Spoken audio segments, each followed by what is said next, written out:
One of our favorite AAC accounts on Instagram has added in some reading books into the AAC so that her daughter can read along with different stories. I was asked if I could show how to do that, and I am going to give a quick demo, but it is something that is time consuming. So I recommend you go out to her Instagram and look at the highlights to see some of the books that they added and what the final product looks like. First, I'm gonna add a folder. And it's a brand new folder. I'm not linking to anything that exists. I will do no template.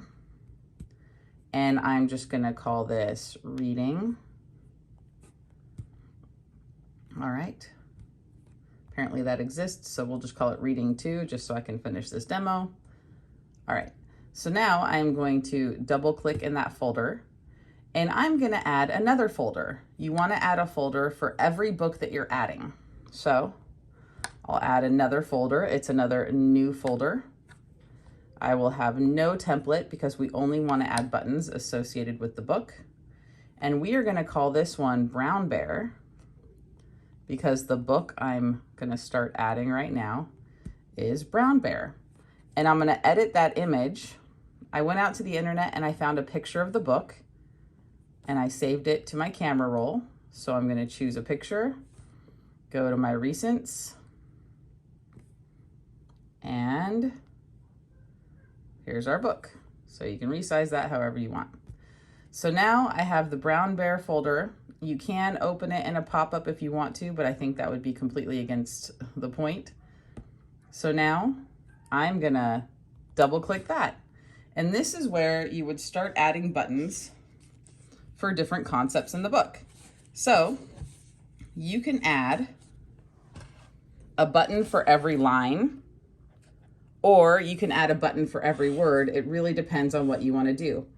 In this instance, I'm going to add a button for every line, and then I'm going to show you some customizations.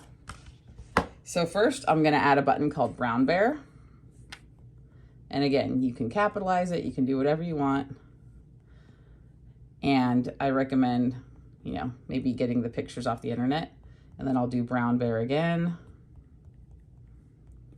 And then I might do, what do you see? So that is basically the first page of the book. Let me go back and make that a bear. All right, now I might change the layout to make it a little bit easier to read those. So we're gonna go to the grid size right here, change that default maybe to bigger buttons, whatever it is that you think is going to help your kiddo, like that.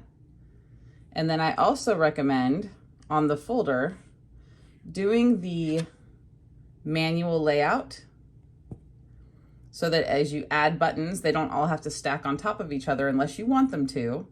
You can add them, on the next line.